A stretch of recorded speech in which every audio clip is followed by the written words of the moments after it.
Welcome to another deep dive. We all struggle with it. We never seem to have enough of it. But today we're diving deep into time, specifically with Oliver Burkeman's 4,000 Weeks. Ah, It's a yes. book that kind of turns typical time management advice on its head. Right. Less Well, about doing more and more about how we think about the weeks that we do have. yeah, it really challenges the idea that we can actually manage time at all, as if it's this thing that we can control, Yeah. you know? Instead, we should maybe think about how we relate to time. And, Hmm. accepting our limitations might actually be the key to a richer life. That's so interesting. So, do we always want more time, more opportunities? Yeah. How can we be more fulfilled if we kind of accept these limits on our time? Well, it's completely natural for us to resist the idea that our time is limited. Uh, But this resistance is really what fuels this desire for more productivity hacks, squeezing more into every minute. And then we end up feeling like we're running on this treadmill and never getting anywhere. Berkman calls this the efficiency trap. hmm. Just becoming more efficient doesn't mean you magically get free time. It just means that there's more space for more demands to fill. So it's like Sisyphus, right? Yeah. Eternally pushing that boulder up a hill, only to Exactly. have it roll back down again. It's Yeah. never ending. Right. Are we all just struggling with that inbox that never empties, the to-do list that's never complete? Yeah, he uses that analogy a lot to highlight, how our control over time can actually backfire. Mm-hmm. It's this very resistance to our limits. That's what causes a lot of our anxiety and that feeling of emptiness. Okay, so instead of battling time, are we just supposed to surrender? Yeah. Throw out our calendars, just let chaos rule. No, not really. He has this concept called strategic underachievement, Hmm. which basically means accepting we can't do everything, and instead we deliberately choose what we're going to fail at. Well, Think about prioritizing with real focus. hmm. Instead of spreading yourself thin across everything, you pick what really matters and put your energy just there. I love that. This strategic underachievement thing has me rethinking my to-do list. Mm. It's like when you're in a house, you can't have every light on. You have to pick which rooms you actually need to light up, Right. you know? Yeah, he uses this image of a bottomless bucket list to kind of describe that feeling of being overwhelmed by all these possibilities. Right. And he says that when we accept that we can't do everything, we free ourselves to actually savor and really invest in what we do choose. Do you have any real-world examples of someone who actually embraces this idea? It's such a big shift. Yeah, there's Sylvia Kiesmont. She was a pretty well-respected Bible scholar, and she left academia. Wow. She said that this pressure to always be efficient was really sucking the meaning out of her life. She Mhm. actually went to live on a farm with her family and just focused on gardening, raising her children, pretty radical. Mhm. But it proves that when you recognize those limits, you can make some really profound changes in your life. It's not just about, rearranging your schedule. Mm. It's really about figuring out what you want your life to be about. Yeah, I love that. So it sounds like it's not just about time management, it's about our values. Mm. What else does he talk about? Well, he also tackles something he calls the tyranny of convenience. Okay. And that's where things get pretty interesting. Okay. We always think convenience saves us time, but he argues that it can actually lead to a lower quality of life. Wait a minute. I thought convenience was supposed to make things better. Lower quality of life. How could that be? Think about how we interact now or don't interact because of convenience. Okay. So you order takeout through an app, you don't talk to someone at the restaurant you know. Contactless payment replaces the cashier. Mm. And these tiny little frictionless transactions, they really add up. Yeah. And they reduce our chances for a genuine connection. Yeah. I've never thought about it that way. It's like we're trading those authentic interactions for a few minutes to save time. Exactly. Oh. Or think about something like writing a letter by hand. Way faster to email, but that effort you put in really gives the letter deeper meaning. So it's deliberate inconvenience, but it strengthens bonds in a way that efficiency just can't. So choosing inconvenience can actually create richer experiences. So it's Yeah. like taking the scenic route instead of the highway. You arrive later, but the journey is much more memorable. Exactly. Yeah. And it all comes back to embracing those limits. Right. By not constantly trying to optimize everything, we open ourselves up to a more immersive and a more connected way of living. This has me thinking about all those services that promise to make life easier. Right. Maybe they're making it more shallow. It's almost a philosophical question. So where does Berkman go next? Well, he dives into the philosophy with his thoughts on time and finitude. Okay, let's explore that. But break it down for us non-philosophers. What's the core idea? He looks at Martin Heidegger, a German philosopher. And Heidegger argued that our mortality, our limited time, that's not something to fear. He said that accepting, our finite nature is actually the basis for truly authentic living. So instead of being scared of running out of time, we should embrace it. Isn't that kind of morbid? It might seem that way. But think about how you prioritize things when you are suddenly aware of your mortality. Like maybe you have a health scare or someone close to you dies. All of a sudden, things that seemed important become trivial. You're drawn to what really matters. It's like a wake-up call. Exactly. Forcing us to focus. Right. Do we need to, almost die to realize that? Not necessarily. What Burkeman says is we can actually choose to live knowing that our time is precious, and this awareness can inform our choices, give them deeper meaning. Yeah. It's a sense of urgency, but not in a frantic way, but a way that encourages us to savor each moment. This is making me rethink my whole view of time. It's less about fitting things in and more about what I choose to fill it with. Right. Anything else. And there's the joy of missing out, which I know sounds crazy. The joy of missing out. But aren't we constantly told we need to experience everything? Yeah, that's the attention economy at work, right? Always trying to get our focus. Right. Convincing us we need to consume more, do more, be more. But if we could magically experience everything, wouldn't that make every experience meaningless? It's the act of choosing. Deciding what we embrace. That's what gives our choices meaning. Exactly. Wow, that's a powerful thought. It's like the blank space on a canvas. Just as important as the brushstrokes themselves. It's what defines the artwork. Right. And the joy of missing out is saying that we don't have to do everything to live fulfilling lives. I totally get that. When I'm playing music or when I'm out in nature, there's such a sense of contentment in that moment. No desire for anything else. Exactly. Yeah. And that feeling of being present, that feeling of contentment leads to our next point, the influence of the attention economy. And this is where we get into the digital world, right? Yeah. Our phones, social media, they're designed to steal our attention. Right. And Burkeman really analyzes how it manipulates our focus. That constant stream of notifications and updates. It's like it's hijacking our time. It's designed to keep us hooked. Yeah. So it's like a digital casino. Exactly. We keep playing because deep down we're trying to avoid something. Yeah. He argues that distraction is often just a way to escape anxiety. The anxiety of confronting our limits. Right. We'd rather get lost in all that digital noise than face that uncomfortable reality that our time is limited and that we actually have very little control. I can see that. It's much easier to endlessly scroll than to face those difficult feelings. Yeah. Do you have an example of someone who kind of actively worked against this tendency? Yeah, there's Shinzen Young. He's a really well-known meditation teacher. And he did a 100-day solo retreat. Wow. He stayed in this unheated hut in the mountains in Japan, enduring these harsh conditions and these purification rituals. Wow. And it was all designed to help him confront and overcome distraction. So an extreme test of focus. Yeah, he actually described the retreat as a giant biofeedback machine. If he stayed focused, he experienced less suffering. If he got distracted, his suffering would increase. So really, real-world training and staying present, what did he learn from all that? It reinforced his belief that distraction is usually about avoiding discomfort, especially the discomfort of our own limitations. And when we're forced to confront that present moment, our minds just rebel. I can see that. When things get uncomfortable or challenging, I feel that urge to run away. Yeah, it's something we all experience. But once we recognize those urges, right, we can start to break free from that grip of distraction.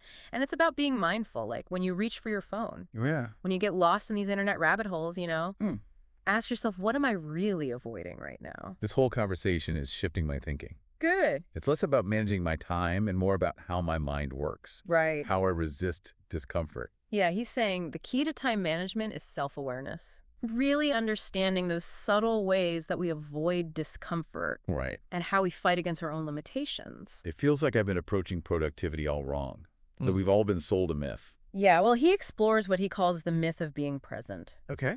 And it sounds strange, but he's challenging that idea that we should always be striving for this state of presence. But isn't being present good? It is. But when it becomes a goal, it creates pressure. Then we start judging our experiences based on how present we feel. And then that leads to self-consciousness, which completely undermines the experience we're trying to have. So instead of enjoying the moment, we're kind of analyzing ourselves. Yeah. and wondering if we're doing it right. So it becomes another thing to achieve. He compares it to forcing a flower to bloom. You'll just end up damaging it. Mm, And it's the same with presents. You know, there was a study where they asked couples to have sex twice as often okay. for 3 months, Uh-huh. and they ended up reporting that they enjoyed it less than the control group. Wow, that's fascinating. It, And it makes sense. When something that's pleasurable becomes an obligation, it loses its magic. exactly. It's that pressure to perform. Right. And all that self-monitoring ruins the experience. And he Mm. says it's the same with being present. When it becomes a task, it creates distance and you become self-conscious. So we have to strike a balance. Intentionality, but also letting go, letting things unfold naturally. Is that where the instrumentalization of leisure comes in? Yes. He points out that historically, leisure was about enjoyment for its own sake. Yeah. But it's been redefined as time for recovery, Mm. self-improvement, Mm. and even our downtime is judged by how it contributes to our productivity. It's so true. Yeah. You know, there's always advice on how to optimize your weekends and your vacations Yeah. for maximum productivity. It's like we're afraid to just relax. And that feeds into this feeling that every moment has to have a purpose. Like we've forgotten how to just exist Right. without the pressure to constantly achieve or improve. This is making me question the whole work hard, play hard mentality. Maybe we need to rediscover the joy of just doing things because we enjoy them. Maybe. And that leads to another concept, pathological productivity. Pathological productivity. That sounds intense. It's basically being uncomfortable with rest. Like we've become addicted to being busy, constantly striving, even to the point of exhaustion. I totally relate to that. I often feel guilty when I'm not working on something. Like if I'm not achieving something, I'm wasting time. It's everywhere in our culture. You know, he uses the example of Danielle Steele, the novelist. Right. She works like 20-hour days. Right. It only takes 1 week of vacation a year. That's dedication, but also a bit unhealthy. Is he suggesting we should all be doing that? No, not at all. It's more to highlight how we glorify busyness. Right. And he connects this to something called the Protestant work ethic. It's something Max Weber, a sociologist, talked about. Oh, yeah. Remind me about the Protestant work ethic. What's the connection? Well, Weber argued that with the Reformation came this belief that hard work and success were signs of God's favor. It was very much rooted in religion, but it really influenced our ideas of capitalism and this view of work as a virtue. So even if we're not religious, Yeah. you know, we've inherited this idea that busyness is somehow better. Right. It explains why we feel so guilty when we're not being productive. Yeah. Like subconsciously, we're trying to prove our worth through this constant striving. It's like we're running this race that has no finish line, Right? and we're afraid to even slow down. Exactly. So how do we rediscover the value of rest in a world that just celebrates busyness? Yeah. You know, especially when it feels like we're always being judged by how much we can produce, even in our free time. Yeah, it's tough. But he does offer some good insights. He says we should view rest as a source of fulfillment, Okay. not just a reward for being productive. So it's something we should prioritize for its own sake. A need, not a reward. Exactly. And he uses the Jewish Sabbath as a good model for structured rest. It's a deliberate disconnection from work and technology, Yeah. creating a space for reflection and rejuvenation. So it's not just taking a break. It's like creating this ritualistic separation Yeah. from everyday demands. Right. A time to totally unplug and reconnect with ourselves and other people. Exactly. And even if you don't observe the Sabbath in a religious way, we can still borrow from these principles, you know? Yeah. We can create our own mini Sabbaths, times where we choose to disconnect, you know, carve out those spaces for rest and connection. I like that. You know, a screen-free Sunday morning, a tech detox evening. It's about finding what works for you, right? Yes. It's not about rigid rules. And this shift in perspective leads to something else pretty fascinating that he talks about, the value of synchronicity. Synchronicity. Yeah. Usually I think about that as like meaningful coincidences, Yeah. but you're using it differently. Yeah, he's drawing on this work by William McNeill, a historian. He wrote Keeping Together in Time, which is all about how humans need to be in sync with each other. And McNeill argues that synchronized activities, you know, things like marching or singing or dancing together, those have been crucial throughout history. They really build this sense of belonging and purpose. Yeah, when you're moving or singing with other people, Right. you feel this connection that's hard to describe. Right. He says that these experiences tap into something really primal and deeply satisfying. I love singing in choirs and playing music with people. It's so exhilarating. Creates this bond that's hard to explain. It's something that, with all our emphasis on individual freedom in our modern culture, we've kind of lost touch with. We're so focused on our schedules and our own productivity, we've forgotten about that satisfaction that comes from being in sync with each other. It's like we're all dancing to our own tune, oblivious to this symphony we could be creating if we harmonized our rhythms. Do you have like a modern example of this disruption of shared time? Yeah, he talks about the pandemic and how it was this time warp.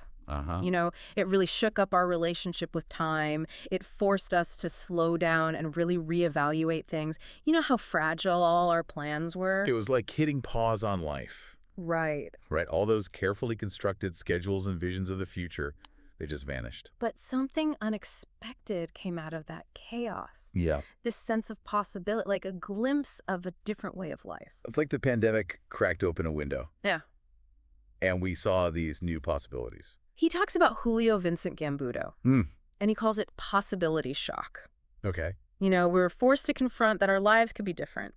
Yeah. You know, we saw that working remotely was possible. You know, those long commutes weren't necessary. Right. All those meetings weren't as important as we thought. It was like shaking up a snow globe. Right.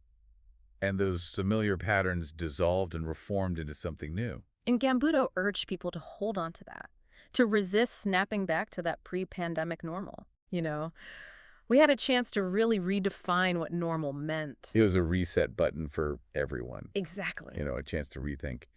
Speaking of re-examining choices, where does he take us next? He introduces cosmic insignificance therapy. Cosmic insignificance therapy. That sounds interesting. Yeah. And kind of scary. It's about finding liberation in recognizing how insignificant we really are in this vast universe, you know, shifting our perspective away from our daily worries. So it's about gaining some distance from ourselves. Yeah. You know, and realizing that our worries are pretty small in the big scheme of things. Exactly. He uses this thought experiment. Okay. Imagine this chain of people who all live to be 100. Okay. Stretching all the way back throughout history. You know, even when lifespans were shorter, some people still lived to be 100. Right. And when each one was born, there was another person who was already 100. Yeah. So you have this continuous line of 100-year lifespans extending all the way back. That image is both beautiful and terrifying. Right. And that chain is just a tiny blip in time.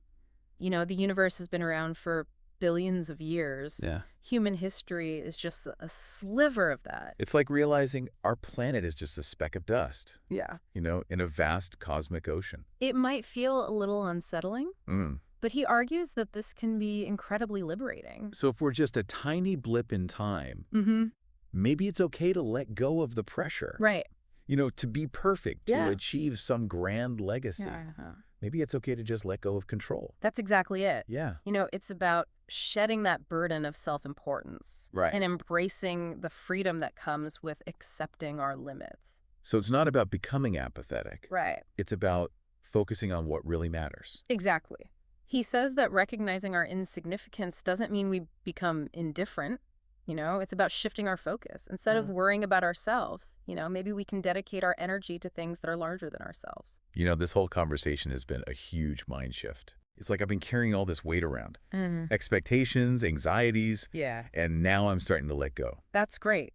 And to help guide you further, Burkeman gives us some thought-provoking questions Okay. at the end of his book. They're designed to make you think about how you spend your time Okay. and what you actually value. I'm ready. Let's hear those questions. The first one is, where in your life or work are you pursuing comfort when what's needed is a bit of discomfort? Ooh, that's a good one. It makes me think about all the ways I avoid discomfort. Procrastination, avoiding those tough conversations. It's natural to seek comfort. Yeah. But remember, growth and fulfillment often lie on the other side of discomfort. You know, it's like a muscle. It gets stronger through challenging workouts. Okay, what's the next one? All right, this one really gets into self-acceptance. In what ways have you yet to accept that you are who you are, not the person you think you ought to be? Oof, that one hits home. I constantly compare myself to others, imagining I should be more successful or talented or outgoing. You know, it's a common trap, especially with all these messages about self-improvement. Right. But Burkeman's suggesting that real freedom comes from accepting ourselves. flaws and limitations and all.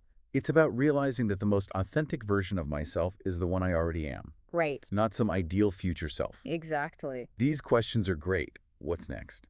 What would you do differently today if you deeply believed you already had enough? That is profound. Yeah. It makes me wonder if I'm always chasing external validation, Mm-hmm.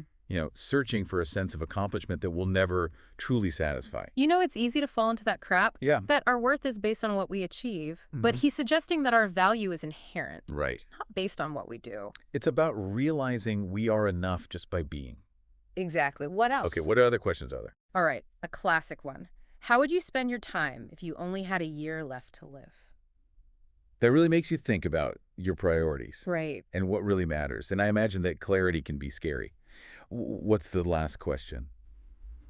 What actions would be meaningful to take today, even if you knew you'd never see the results? Mm, It really encourages us to think beyond ourselves yeah, and consider our impact on the world. that's a great question to end on. It reminds us that we're part of something bigger Mm, and our actions can have ripples yeah. that last long after we're gone. It's a good reminder that while our time is finite, Yeah. the impact of our choices can extend beyond our existence. This whole conversation has been amazing. I'm starting to understand how accepting our limitations can be a source of freedom Right. and fulfillment, not despair. Yeah, that's the beauty of his approach. It's not about quick fixes. Yeah. It's an invitation to go on this journey of self-discovery Mm. and embrace the limits and possibilities of our limited time. It's like he's given us a new perspective, a Hmm. new way to see the beauty and meaning in everyday life, Yeah. in imperfections and in those detours that life throws at us. Exactly. And I feel like we've only scratched the surface. You're right. There's so much more to explore. Yeah, there's a lot more to unearth in his approach to time. I can't wait to dive in. Let's take a moment to reflect on what we've discussed. Okay. And then we'll continue our exploration of 4,000 Weeks. Sounds good. And his unique perspective on how we can really live more fully within our limits. It encourages us to shift from trying to conquer time to kind of surrendering to its flow, embracing those limitations instead of always fighting against them. So it's about becoming a student of time instead of its master, Mm, learning to kind of dance with those constraints and embrace the unpredictability. I love that. Yeah. Burkeman reminds us that life isn't a dress rehearsal. We don't get a do-over. And we don't have an endless amount of time to get things right. This is it. And while that might feel a bit daunting, it can be really freeing. It really makes you think about how that impermanence, the fact that our time is limited, it gives each moment this preciousness, Yeah, this urgency. It's a reminder to really make the most of the time we have. absolutely. And he also emphasizes that we're all kind of winging it in a way. Winging it, isn't that the opposite of what all the productivity gurus tell us? Right. They say it's all about planning and setting goals Right. and following that roadmap to success. Yeah, that's the conventional wisdom. Mhm. But Berkman is saying that this illusion of control, that we create through all that meticulous planning, it's just that an illusion. So no matter how much we plan, life's going to throw curveballs. Yeah. We're really just improvising our way through this journey. Exactly. And the more we cling to that illusion of control, the more anxious and frustrated we'll be. When things inevitably don't go according to plan. Like when you plan a trip meticulously, Mm. and then the flight gets delayed, or you get sick, Yeah. or there's some unexpected adventure that throws you off course. But it's those detours that often become the most memorable parts. Yeah. It's funny how those unplanned moments become our most treasured memories. It highlights that the beauty of life is often not in perfectly executing a plan, but in embracing those unexpected twists and turns. Right. And this winging it principle applies to more than just adventures. Mm. It's relevant to our work, to how we approach the world's challenges. So you're saying that even experts, leaders, people we think of as being in control, they're often improvising too. Absolutely. He notes that in many fields, from politics to business to science, those in charge are often dealing with incomplete information, unpredictable situations, and these really complex problems that have no easy answers. So even the so-called experts are just winging it. Exactly. That's humbling. Does he offer any strategies for dealing with this? Yeah, he encourages us to embrace the idea of good enough over perfect. Good enough over perfect. But aren't we supposed to strive for excellence, Exactly. reach our full potential? But those are worthwhile goals. Mm.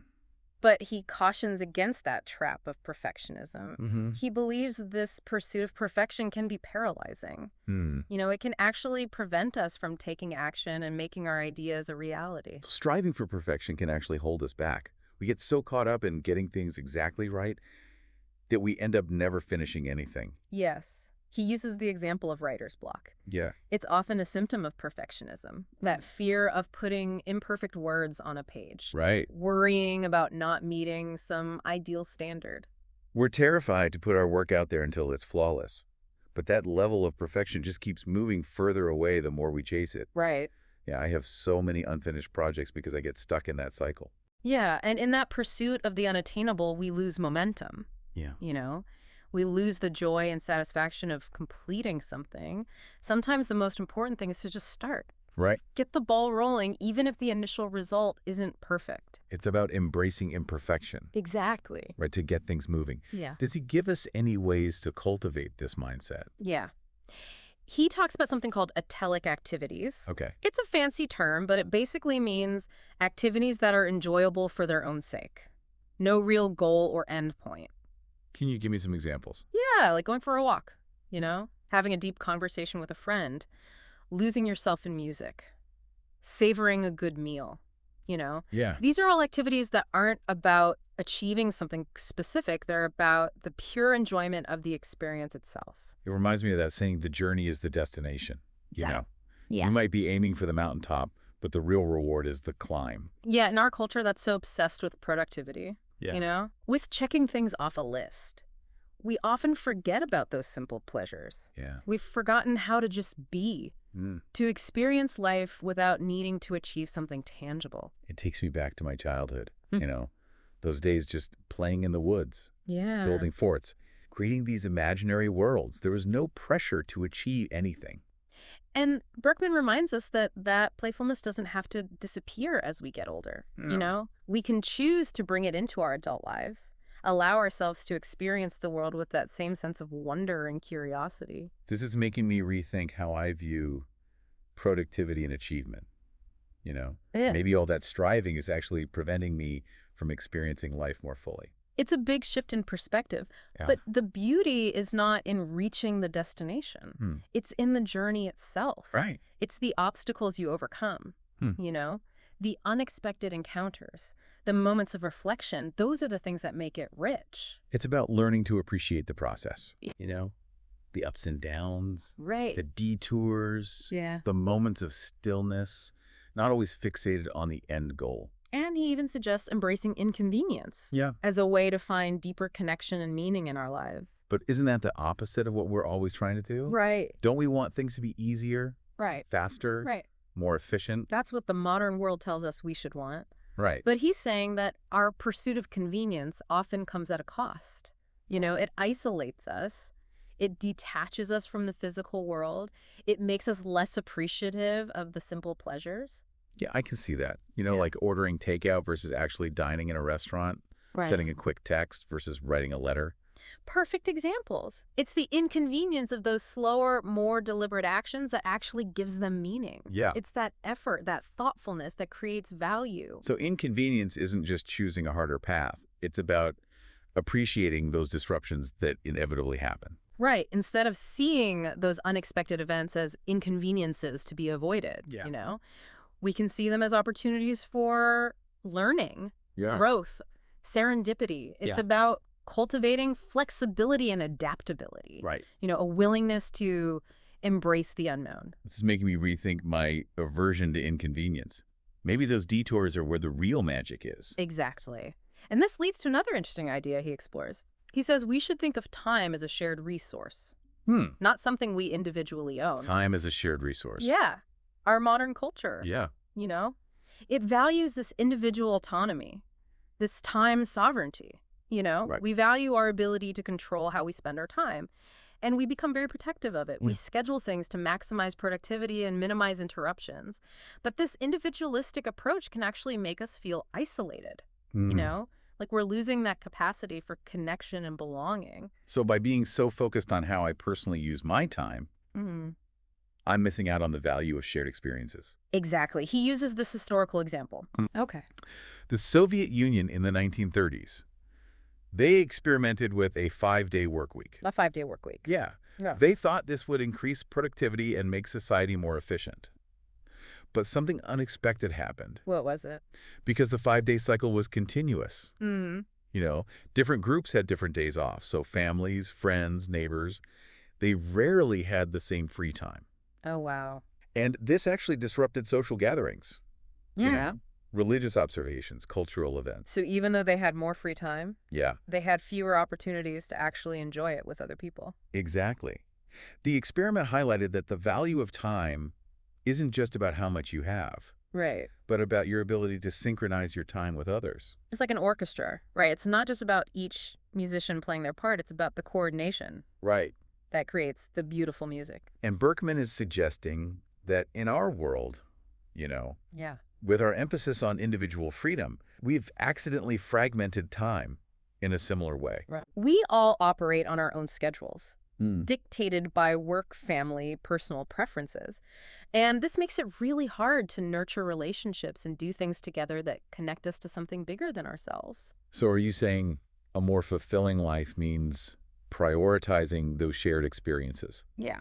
even if it means giving up a little control over my own time? That's the key insight. It's about finding those ways to synchronize our rhythms, Yeah. even if that means we have to adjust our routines. I can definitely see that. Yeah. You know, it's so easy to get caught up in our own little world. Right. But I can see how making time for shared experiences Right. would create a deeper sense of connection and belonging. And that brings us to another concept, the power of ritual in creating a more meaningful experience of time. Ritual. Yeah. I usually think of rituals as like religious ceremonies, formal traditions. What do they have to do with everyday life? He argues that rituals, whether they're religious or secular, they help us mark time. They create order and meaning and connect us to something larger than ourselves. Now that you mention it, I can see that. Yeah. You know, the rituals around holidays, birthdays, daily routines, Right. they give us a framework for our lives, this sense of continuity and connection to the past and future. And in a world that often feels chaotic, rituals offer a sense of grounding, stability, purpose. So it's about creating those intentional structures that help us acknowledge the flow of time Yeah. and connect to meaning. Does he give us specific rituals to try? He uses the Jewish Sabbath as a good example. Observed from Friday evening to Saturday night. It's a time to disconnect from work, technology, those everyday demands. Okay. A time for family meals, prayer, reflection, connecting with community. It's a collective pause. Right. A chance to step out of that constant flow of time and create space for rest and rejuvenation. It's like hitting the reset button, Right. allowing yourself to step out of that daily grind and reconnect with what truly matters. And even if you don't observe the Sabbath in a religious way, we can create our own mini Sabbaths. Designated times to disconnect from technology, slow down, nurture those connections. I like that. A tech-free day each week. Yeah. A nightly ritual of putting the screens away. Exactly. Spending quality time with people I care about. It's about finding what works for you. Yeah. Those practices that help you mark the passage of time, create a sense of meaning, and remind you of what truly matters. This is making me rethink how I approach my day. I've been so focused on managing time, squeezing every drop of productivity out of each day. Right. I've forgotten to make space for rest, connection, and those things that bring real meaning and joy. Yeah. That's so common in our culture. We're so obsessed with being productive, we lose sight of the bigger picture. It's like we're so busy climbing the ladder, we forget to check if it's leaning against the right wall. Exactly. And this leads to the last chapter of his book where he talks about the elephant in the room. The fact that the world often feels like it's falling apart. Okay, let's talk about that elephant. Right. It's hard to ignore. Like climate change, political divisions, Yeah. economic inequality. Yeah. It's all so overwhelming. He acknowledges this. And he doesn't offer any simple solutions. So what are we supposed to do? Just give up? Resign ourselves to a bleak future? His suggestion might surprise you. He says we should embrace hopelessness. Embrace hopelessness. Yeah. But wouldn't that just lead to apathy and inaction? It sounds counterintuitive. But he draws on these teachings from a Buddhist nun named Pema Chodron, Okay. who talks about the power of embracing groundlessness. Groundlessness. Yeah, she's saying that our suffering often comes from our attachment to this idea of solidity. You know, we cling to this belief that we can control the world, that we can bend it to our will. We want things to be a certain way. Right. And when reality inevitably doesn't match up to our expectations, Like, feel disappointed, yeah. frustrated, you know. It's like we're trying to build our lives on shifting sand. Yeah. We're always searching for certainty, but life is unpredictable. Right. And Burkeman, drawing on these teachings, says that embracing hopelessness isn't about giving up. Okay. It's about letting go of those expectations. Right. Releasing the need to control everything, and opening ourselves up to the possibility of something new. You know, it's about accepting that we don't have all the answers and life will go its own way. So it's about surrender. Yeah. Recognizing that our attempts to control everything are pointless. Exactly. And he says that this surrender can be really empowering. Empowering. Yeah. When we let go of that need to control. Right. You know? Right. And our attachment to specific outcomes. We free ourselves from the anxiety that comes when things don't go our way. We become more present and adaptable, you know, more resilient when things get tough. It's like we gain strength by letting go of the wheel a bit, learning to ride the waves instead of trying to control the ocean. Yeah. And Burkeman suggests this attitude can actually be a good antidote to that despair we feel when we think about global problems. So instead of getting caught up in this need to fix and control everything, right, maybe we can cultivate more acceptance, openness, trust in the process. That's a good way to put it. And this leads him to his final message, the importance of living the questions. Living the questions. Yeah. He points out that the biggest questions, the ones about purpose and meaning and love and loss, those rarely have simple answers. Yeah. You know, they're the questions that we wrestle with throughout our lives. So it's not about finding the right answers, but about being okay with that ongoing process of asking questions. Exactly. He reminds us that the journey isn't about reaching some predetermined destination.